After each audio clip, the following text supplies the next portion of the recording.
Midnight crossing in the Sulu Sea. Storm brewing. Border invisible. Danger real.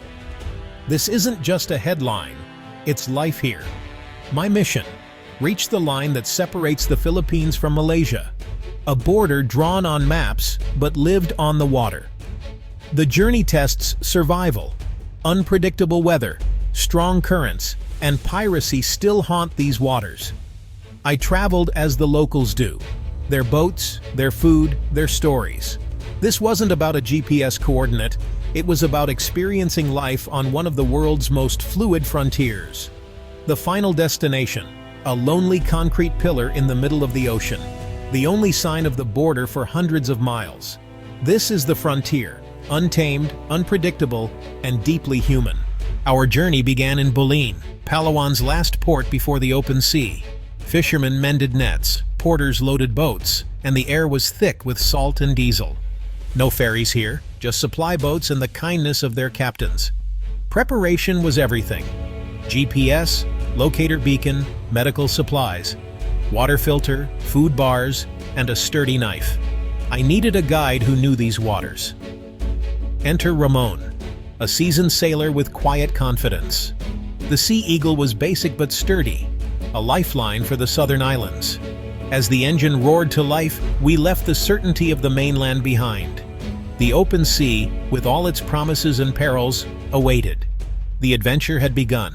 Life aboard the Sea Eagle was stripped to essentials. No cabins, no comforts, just space between sacks of rice and oil.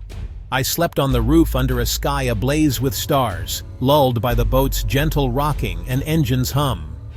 Days followed the sun and sea. The crew worked tirelessly, checking the engine, securing cargo, scanning the horizon. Meals were simple: rice and fresh-caught fish, grilled on deck and shared with laughter. Language barriers faded. Smiles and gestures bridged the gap. The Sulu Sea can turn in an instant. One afternoon, a squall hit. Waves crashed. The boat pitched, but the crew moved with calm precision.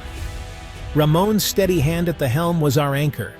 After the storm, relief washed over us. Sunlight broke through. Dolphins played in our wake. These moments, beauty and fury, fear and awe, define the journey. It's not just about reaching a destination, but sharing the experience. On the Sea Eagle, I wasn't just a passenger. I was part of the rhythm of the sea. Out here, nature rules, and you learn humility. The ocean connects everyone on board. Every mile traveled is earned. The sea teaches patience, respect, and resilience. And it never lets you forget who's in charge. After 2 days at sea, we reached Balabac, the last major stop before the true frontier. The town buzzed with activity tricycles on dusty roads, sari-sari stores selling everything from gasoline to TV dishes. The port was crowded with boats, some barely seaworthy. Balabac is beautiful but wild, home to saltwater crocodiles and malaria. Locals respect the dangers. Survival here means knowing what to avoid. Despite the challenges, the people were warm and welcoming, offering advice and encouragement. Ramon's journey ended here. I needed a new guide for the next leg. I found Ismael, a fisherman with a small outrigger, heading to Manji, the southernmost community. Leaving Balabac felt like stepping deeper into the unknown. The last link to the modern world faded as we pushed south.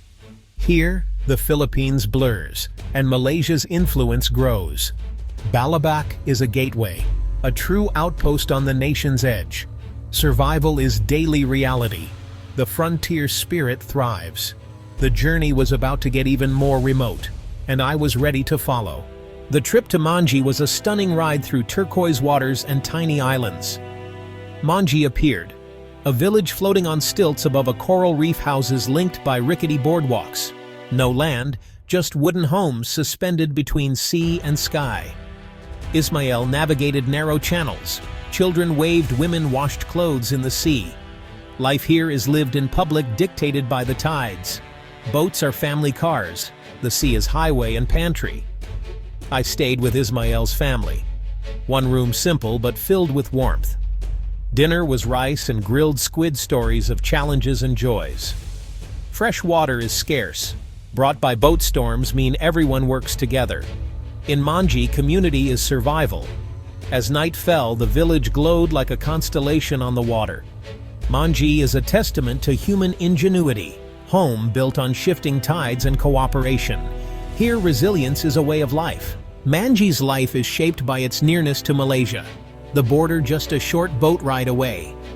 Cultures blend, languages mix, food fuses Filipino and Malaysian flavors, and faith unites the region. Trade with Malaysia is vital. Kudat is closer than Manila.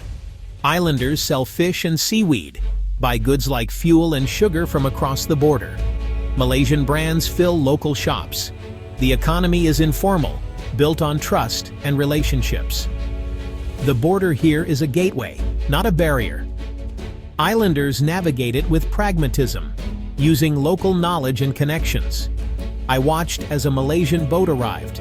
Fuel and biscuits traded for fresh fish. No paperwork, just handshakes. This is the border as it's lived, fluid, porous, and deeply human. Political lines mean little. Survival and community mean everything. Here, the border connects more than it divides. Life flows freely across the invisible line.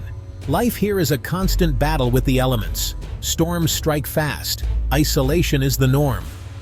When a squall hit Manji, families work together, securing homes and boats with practiced calm. Medical care is scarce.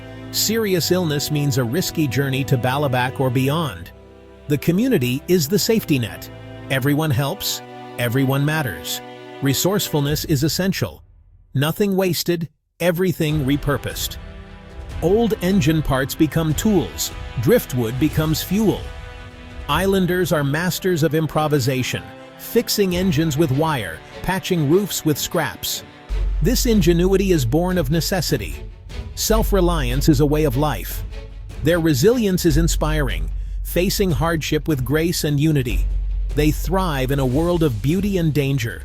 Their story is one of courage, adaptation, and an unbreakable bond with the sea.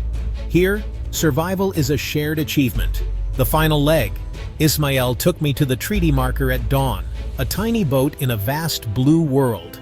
No landmarks, just water and sky. Ismail navigated by sun, swell, and GPS. After hours, a speck appeared, the Tubataha treaty marker, a weathered concrete pillar in the sea. This was the border, Philippines on one side, Malaysia on the other. The pillar was lonely, encrusted with salt and bird droppings. We circled it in silence. I dipped my hand in the water. No difference from one side to the other. Fish and birds ignored the line. Nature knows no borders. The border is a human idea, arbitrary out here. For Ismail, the marker is just a navigational aid, not a symbol of division. Fishermen from both countries meet here, trade stories, and head home. The border is a meeting point, not a wall. Seeing it through Ismail's eyes changed my perspective. Out here, the line is just another point in a shared sea. The real boundary is in our minds. The ocean unites more than it divides. The journey back was time for reflection.